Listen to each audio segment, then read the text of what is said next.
Hello. Hello, everybody. Hello, hello, hello. Okay, so how it's going right now is I'm still tired, right? Because I haven't slept yet. But that's just gonna make this all the more crazy, which is what you need for a lore stream, okay? If I don't sound like I'm losing my mind, then we're not doing our true lore stream. So today I'm gonna ramble on about any random lore tidbits. You can ask all the questions you wish. I could open a Q&A again this stream. I'll just yap. I'll just go off. I need to get energy some way, so I'm just gonna get it by not shutting the fuck up for like 2 hours. I'll be blinking a lot today, so like, I apologize. I will be blinking quite a bit today because I blink a lot when I'm like sleepy, or like just generally like my eyes feel heavy, which is all that's all I feel right now. It's like heavy eyes, but the rest of my body is fully wide awake.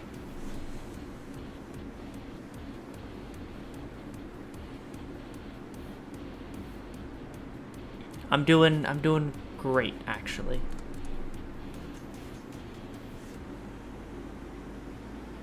Oh, and the Q&A already exists.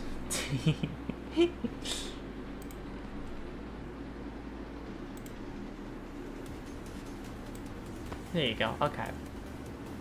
But welcome, welcome, welcome. So let's begin off today. Here, let me get up my insane board. I need to get up my insane board to make this a true stream. Okay. Since it was in the thumbnail, I gotta talk about it because this one is the one that deserves to be completely destroyed while talking about it.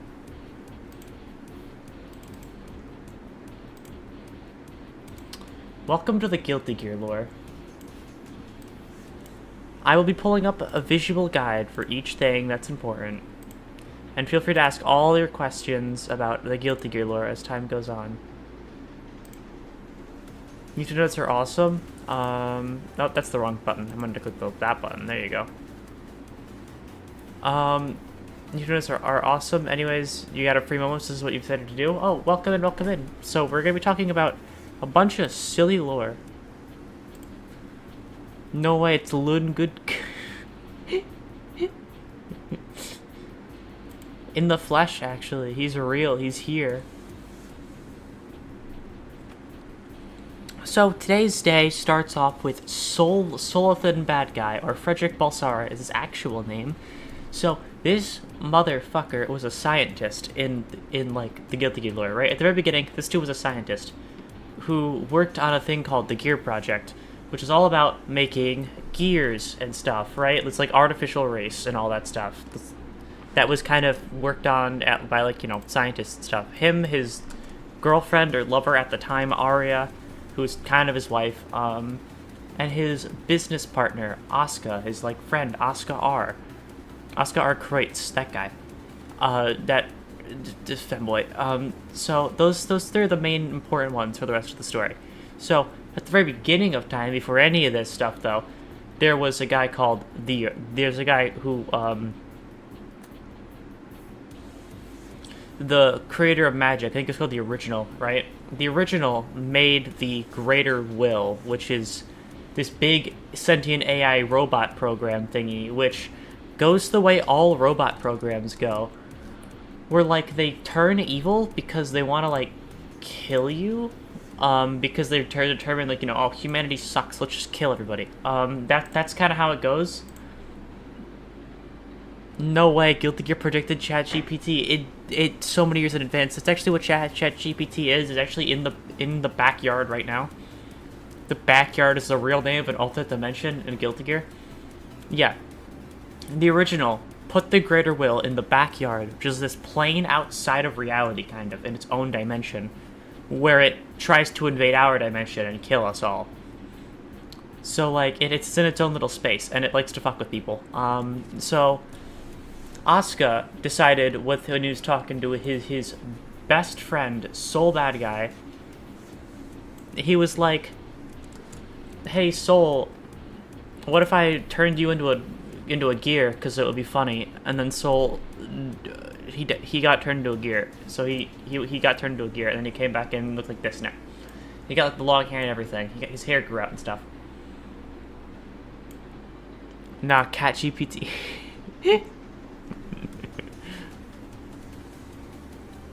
Oh my gosh. No, Cat GPT is Asuka, actually. I'm gonna jump ahead a bit. Just to show you something off to you. So the big important bad guy, we never know what he looks like until Exard. But they did this thing with him, which they shouldn't have done, in the new game. The new game, they fucked up. They fucked him up. They ruined him. They ruined this poor man. So, and for the entirety of Guilty Gear, Asuka R was this faceless guy. But then he takes his little cutscenes thing. His cutscenes in the top corner, yeah. He takes his hood off in the in Exard.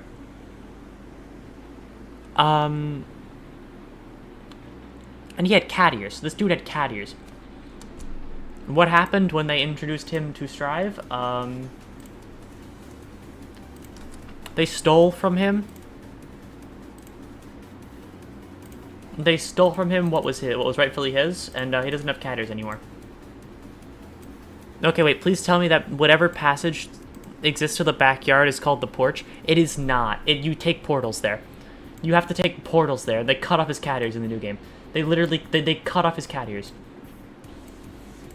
So that's the main conflict of Guilty Gear for, like, the majority of the story.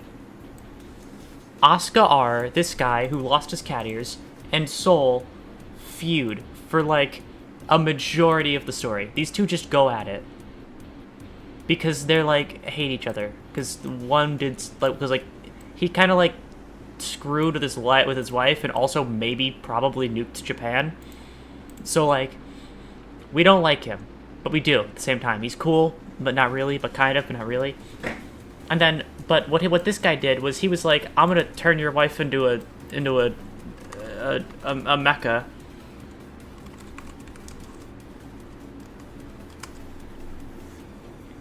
So,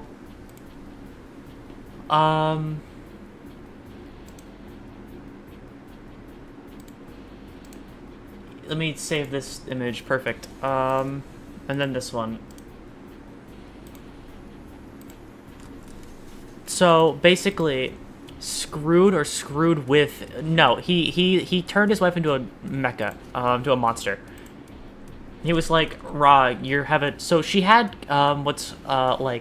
she had like a I like to call it the drama disease. I heard somebody call it, and I'm keeping it that way. Where it's like a disease that like it has no right existing because there's no cure, there's no name for it. It's just like this character is ill and cannot be cured. The illness is not function. It doesn't make. We don't know what it is. Mysterious illness is killing this girl. And Soul was like, we gotta like. He was like, you know, all sad about it and stuff, and trying to like fix and figure stuff out. Asuka was like, hey, what if I turn you and her into gears and see how that works? So that doesn't really work because, well, then Arya becomes Justice, who is this. This is what Arya becomes. And they're like, oh, cool, let's use it in the military. Well, let's use it in the military and stuff, and like test her out by putting her in Japan. So her and all the other gears go to Japan, and then they're like, damn, this is not like a good idea, because once she and all the other gears there, they begin to like take over and shit, right? They begin to like take over everything, and they like begin to like experiment on the Japanese people. They forcibly militarized her. You'd be mad too? Yeah, no, she doesn't even have her full consciousness at this time. She's like half herself, half a machine. Because she's more a gear than Soul is. Soul has like the flame of corruption, which is why he's like so strong. But that's his own thing. That he got implanted into him. That's why he's a gear. He's the first ever gear, by the way. There was no guiltier gear before Soul. Soul is the guiltiest gear because he's the first ever one. But then what happened is Soul fought in the Crusades. He was a crusader. Here, let me grab what Holy Order Soul looks like.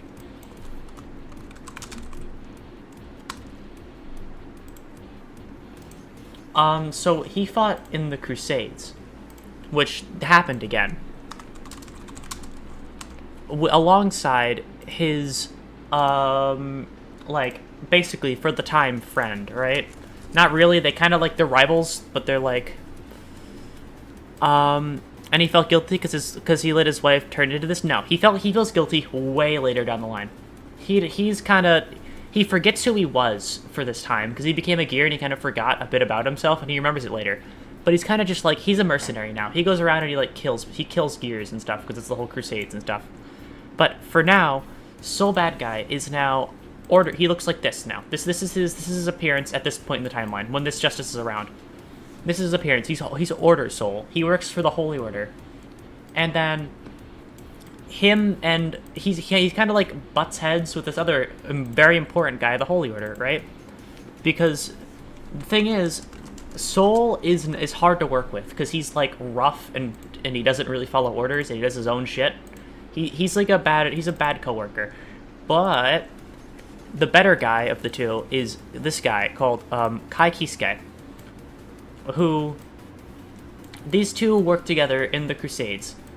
And while Kai is off doing other stuff, probably trying to get the Justice, Soul fights Justice. He fights his like a wife, not really, sort of wife, and then he fucking kills her.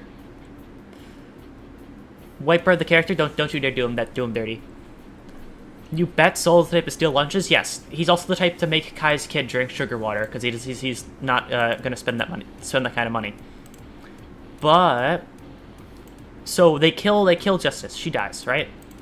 And then Soul's like, I'm done with this shit. And then he goes over to a different place, right? Then these two fight because he wants to steal like an artifact from the Holy Order, which he's not supposed to take. And he does. It's called a holy seal, an order seal, I think it's called. It's called the sacred guilty gear. I'm making sure I'm getting this right. Yeah, I think it's called Sacred Treasure. Yep, it's a sacred treasure. So Soul steals that, and he steals it, and it's called the Fire Seal. Sacred Souls, Demon Kind. So that was the imprisoning war. It was a Crusades, basically, right? Where like this guy, Leo, and Cliff Anderson, who's this character who's only in the first Guilty Gear game because he fucking dies. Yeah, but we're gonna get to that. We're not even there yet. So basically, these two fight, and Soul wins. He kicks Kai's ass, right? And then Soul's like, I'm gonna go off on my own. And then Justice, now dead, but not really, because the thing is, she was being controlled by the Greater Will, right? What is it? So she was being controlled by the Greater Will, and then the whole reason why Japan doesn't exist is because I forgot when in the timeline, but Asuka was like, damn, I can't believe the Greater Will is controlling Justice. I want to fix this. And he said, like, they're Hammer Happy Chaos, but we're gonna get the Happy Chaos later. He's like, blows up Japan with mind, and then Justice explodes, and then Japan is a hole in the ground now. It's not a country anymore. It's a giant hole in the ground, and like, if you're Japanese, you're like, that means if you're Japanese in Guilty Gear, that means you just survived the fact that your country got nuked into like oblivion. There's nothing left. It's just a giant crater. Like, the whole continent is gone. There's literally nothing. It's a wonder how it didn't affect how Earth functions, because it's just like a giant pit and water is constantly flowing into it. I'm sure the ocean levels are probably very low in Guilty Gear because of it. So, she gets sealed away, right? And then the Greater Will is like, fuck, we lost our biggest tool, right? And here, let me show you what she looks like sealed. She becomes a Gundam when sealed, right? This is what she looks like. Who's the one on the writing team who had a vendetta against Japan? I don't know, because the entire writing team is Japanese. The main guy behind this is a Japanese man. This whole series, it was made in Japan. They just nuked the country, like, all out of existence. So Justice is sealed, right? And she's like this form now, right? And Asuka's out of the picture. He's kind of gone now, and it's just her. And then the Greater Will is like, fuck, we want to get justice back, right?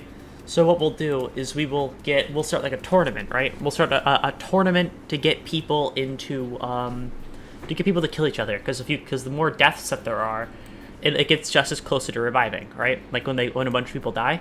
So the person they basically manipulate and like employ into doing this is a character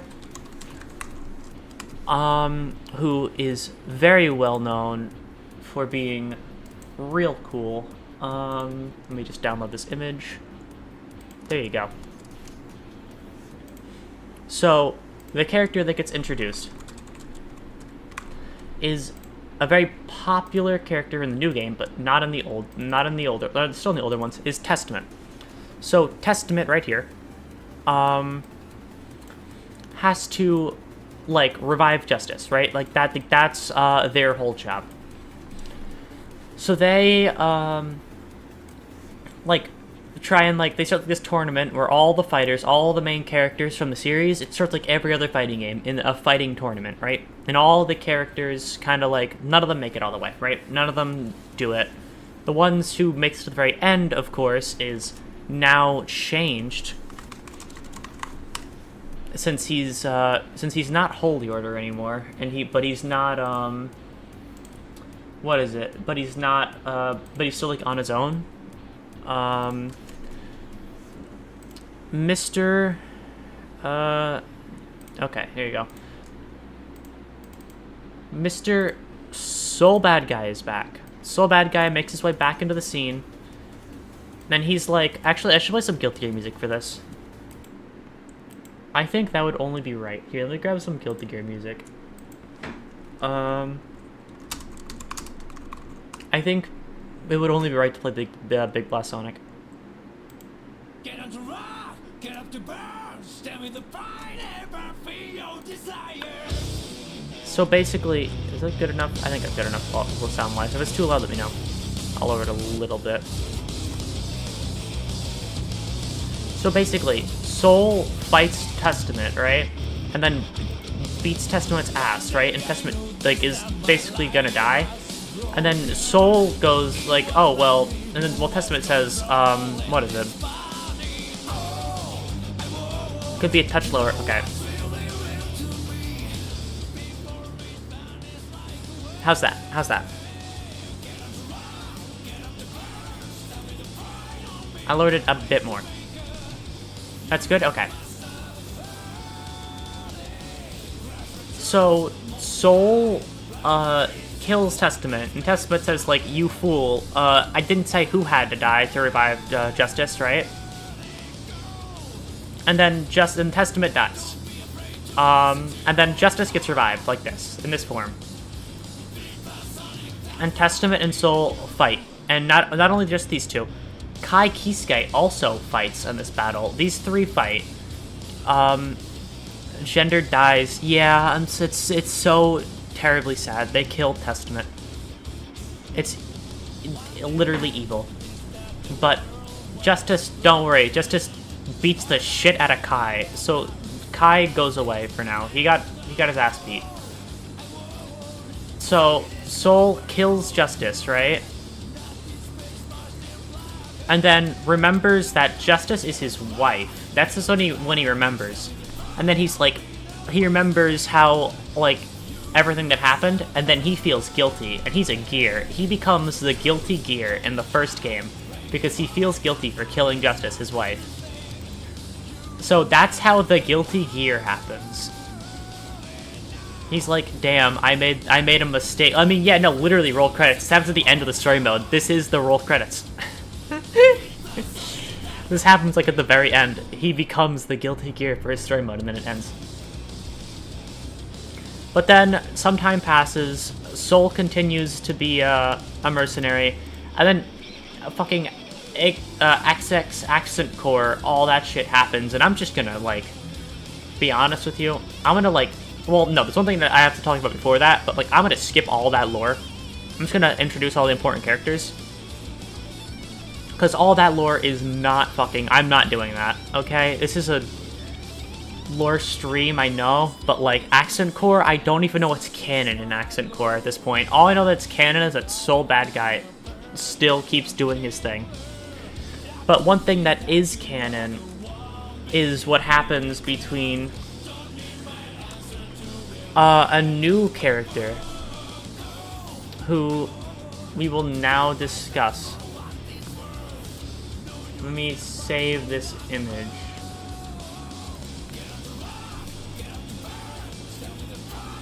And then make a new image. I have so many image files now. I'm going crazy. This is gonna take forever to sort these in the end. But this girl is born. Her name is Dizzy. She's the daughter of Justice and Soul because, you know, Justice is Soul's wife. So these two had a, I don't know, Dizzy exists. She's a gear. And she has, you know, Undyne and Necro, or her two little, like, wings behind her. Honestly, you're more surprised that you're having to download more images than already having them. This is a new computer, okay? It hasn't been fully tainted yet, but now it's getting tainted. I am my old computer. I had all these downloaded. I'm not even joking. But Dizzy comes along, right? And she gets a bounty on her head. So everyone's scared of her. She's like the second Justice. And everyone's like, oh no, we gotta kill her, right? And a couple of people who want to come in and kill her, right? One of the big players in this whole thing, calling her a big player is a lie, because she would have had to do something to be a big player, but she did nothing technically. But she's important either way, so I have to mention her. So there's this girl named Jam, who's this girl who wants to run a Chinese restaurant, but it keeps burning down. So, like, her restaurant keeps burning down. Yes. It's Ham, well, I don't know her last name. It's Ham Kurakabe. It's Jam Kurakabe, but you know. This is her. And she wants to kill Justice because she's like, I want to make a Chinese restaurant, but like, the issue is I don't have any money. So she tries to do that. But then, what is it? Before that, Testament isn't actually dead yet. Testament is back now, right? Testament's like, I have no purpose in the world anymore because my goal of working for the Justice is over. I was being manipulated. I don't know where I belong anymore. By the way, Testament's father is Cliff Anderson, who dies in the first game. So like, that's not helping anything. He literally dies of old age in the final stage for his campaign, but I think it's really funny. But like, Testament's like, I'm gonna protect Dizzy, and then Soul Bad Guy comes along, and then goes like, I'm gonna just beat your ass, and then kill Dizzy anyway. Yeah, no, he dies of old age in the first Guilty Gear. Like, in his final stage. He does not die like in a fight. He literally just is old and dies. He literally... he just collapses because he's too old, I think. That's what I remember, at least. But, Soul beats up Testament, but doesn't kill Testament. And then when Soul is about to, beat up Dizzy, Kai realizes... No, Cliff is Testament's dad since when? Oh, Cliff has always been Testament's dad. Yeah. See, Cliff is Testament's adoptive father. But Testament got, like, turned into a gear by the Greater Will, so that's why Testament's all fucked up now. But, like, Testament is Cliff Anderson's dad. Wait, other way around. Cliff Anderson is Testament's dad. That way, yeah. But that's how that goes. And then the thing is, at this point, when Dizzy is like, when Dizzy's doing her whole thing, Kai Kisuke comes in to protect her, right? Because he's like, well, she's not actually a bad person. She's actually really nice. And then, like, he's like, okay, well, I'll defend her from you. And then Soul's like, you know what? I'm just gonna fuck off. And then he literally just fucks off. Like, he just goes away. Because he's like, I'm not having this. And then, these two are, like, talking and stuff, right? And she still has a bounty on her head, which is not a good thing. And then some really cool people descend. Let me show them off to you. You'll probably know at least one of these characters, considering how much I've talked about them, or at least one of them. You'll know one of them. I don't want to talk about the other one as much, but you'll know at least one of these characters. Where's the old art? The old accent core art. There you go. I want the old ones. I don't want the new ones. The old ones are cool. So, hold on. I'm gonna have to change the music just for one of these, because I have to. It has to be done this way.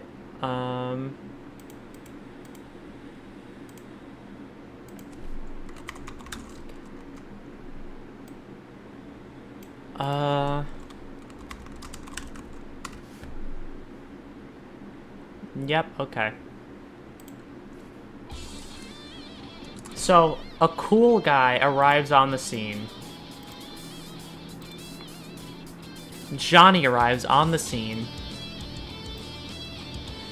And it's like, hey, I know how you can get her to not be, also, somebody else is here, by the way.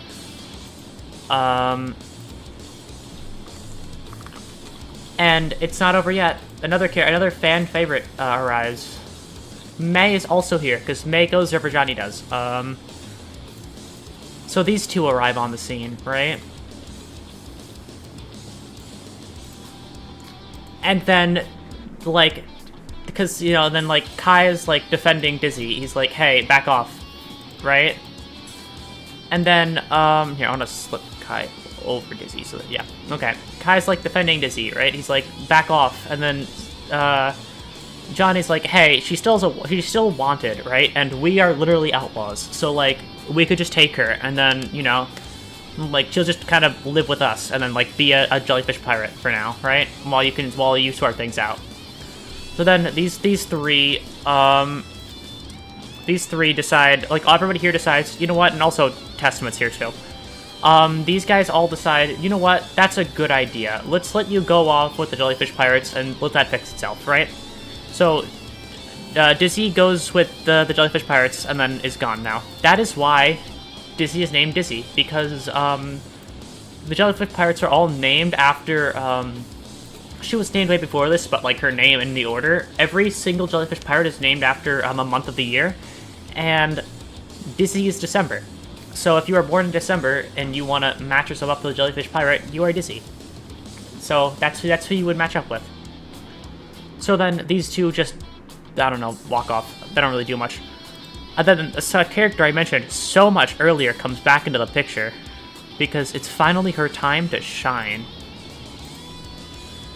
Ah, yes, your favorite mother of the year? Hell yeah. Johnny. I mean, he has so many kids, so, like, I'm not surprised. He adopts so many children.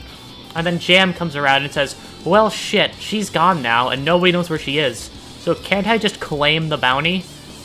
And she does, and then she goes and makes a Chinese restaurant, and then fucks off. She doesn't do anything. She literally just claims the bounty, because, like, nobody else does. So she just claims the bounty and runs off. So, the thing is, after she claims the bounty, we move on to the next game, right? Where Soul is in a bit of a predicament, right? He wants to, let's go, +1 restaurant. It doesn't, that's the happiest it gets for her, I'm so sorry. See, the worst, now we're at the next game, when the next secondary major antagonist gets introduced.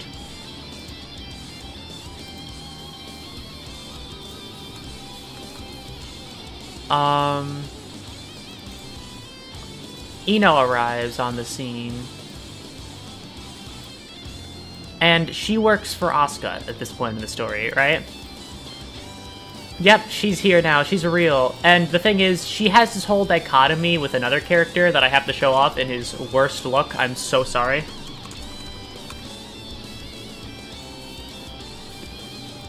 She has her whole dichotomy with a different character, and I'm so sorry for bringing him out. I know. I'm about to scare a lot of people.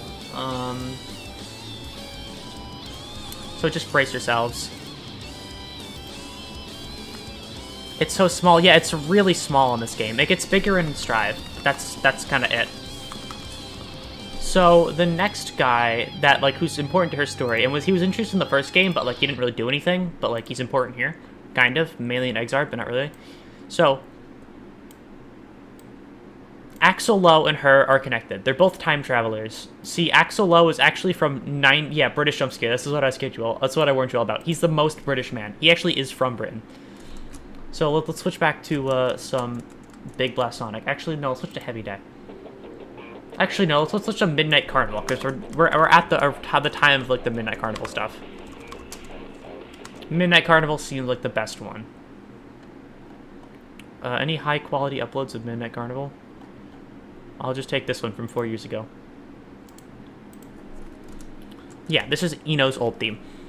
So these two, basically the story between these two is she's an alternate reality version of his girlfriend, and he's an alternate reality version of her boyfriend. And she doesn't know anything about herself, though. She only has no memories, basically. Ah, yes, time travelers. As if the plot couldn't get convoluted enough. It's about to get more convoluted because of these two. See, Axel can't really control his time travel. He kind of stops time, but he can't really do anything about it. He's kind of fucked in that regard, right? Eno, however, has full control over it, which is when the story gets fucking weird for one half. So let's make it weird, shall we?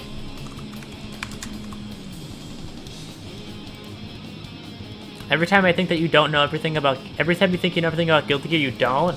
Oh, it's about to get a much scarier now. So, this is... Remember how older Soul is Soul from the past at this point? Soul at this Soul is not our Soul, right? Our Soul is modern Soul. But then, Eno was like, you know what? I'm just gonna try this. So she brings back past Soul, aka Order Soul, to fight present-day Soul bad guy. So Soul fights his past self and wins. He kills Order Soul, but theoretically, he just killed his past self.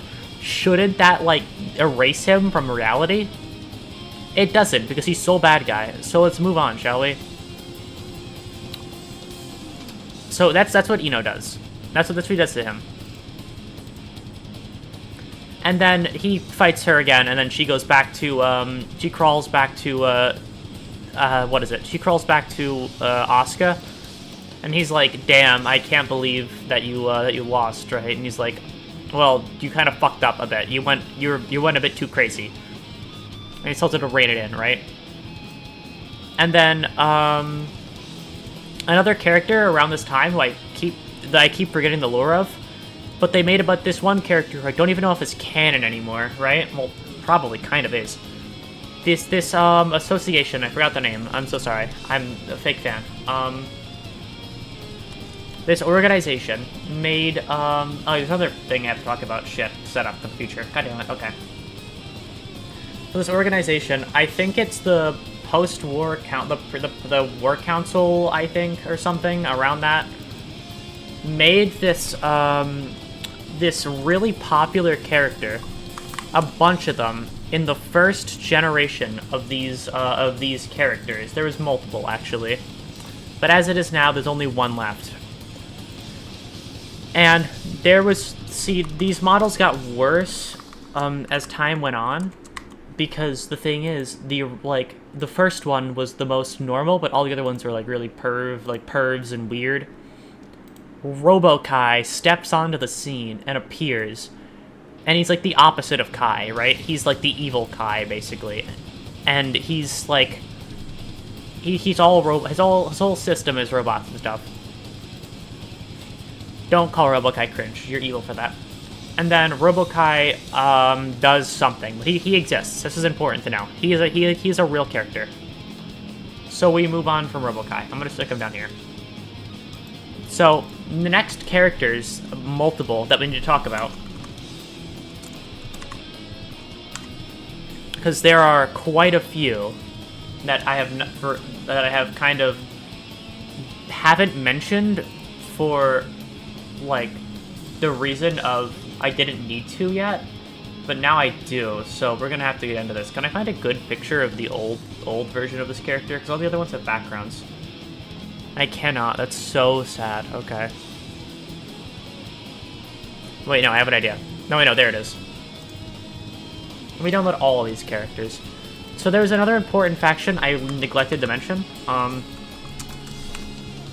who were kind of like in the background the whole time. Because they didn't really do much of the main story. Besides just kind of had their own internal feuds and stuff, right? What is it?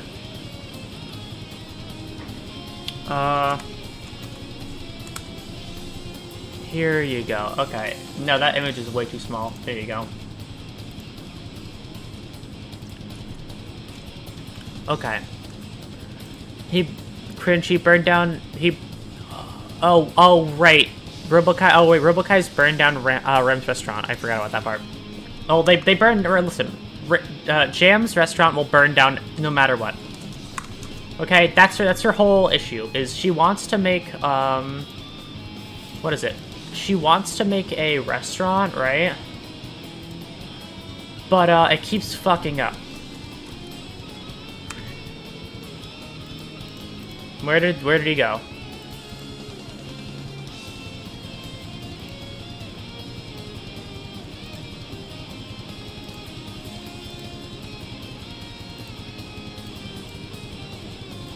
Okay. So this is Zato 1, right? Well, not really, but kind of. That's just how the best cook the food. Listen, that's not even her own accord. She made a cool restaurant, and it just burned down like 7 times, every single time. Because she gets so unlucky, but she's like, wow, look, I finally achieved my dreams, and then it burns down. So, in the background, you have this whole feud going on between Zato. So there's this guy named Zato 1 who summoned a dark familiar called Eddie. And Zato was like, I control you, Eddie, you're mine, right? And you'll do what I want you to. Eddie decided, that's annoying. Lucky enough to survive 7 fires, though. I mean, yeah, no, she lives every time her restaurant burns down, but, like, it still burns down, and she never gets to have a restaurant. Although at the end of Strive's story, 7, she can't get a break. I don't know if it's actually 7 times. I'm just exaggerating, but it happens in every single story mode. As it is now, she doesn't have one. Well, she has one in the story mode now. But as of her Exard instant kill, it burns down. That's part of her Exard instant kill. In her instant kill, she's doing this like super large build-up attack, and then she remembers that her restaurant burned down, and then she gets really sad, and then just kicks you in the face. She just does not catch a break. So Zato is having a feud in the background, right? Because Eddie killed Zato, and that's not good. And then, because of that, the 2 people who worked, the other Assassin's Guild members, were like, bro, that's so fucked up, right? Why would you do that? We're going to basically free Zato by killing you, right? By fixing this whole thing. And then these 2 hate each other. They don't really do anything, but like Milia, Zato, and Venom kind of exist in the background. But these 3 are feuding because Venom and Milia are pissed at Eddie because they don't like Eddie, but they like Zato. Well, not really. See, Venom is in love with Zato. This guy loves Zato, but and now is pissed that he's dead. But Milia doesn't really give a shit, and he's just a colleague to her, right? But is upset that he's dead either way. So these 3 are kind of feuding in the background, and that whole thing goes on. Now, the thing is, there was another important character. Wow, Yaoi? Yeah, no, these two. See, Venom likes Zato, but like, Zato likes Milia, but like, it doesn't go anyway. So how it goes is Milia doesn't like Zato. Zato really likes Milia. Venom just moves on to a different guy. I think. It feels like that, at least in the current story.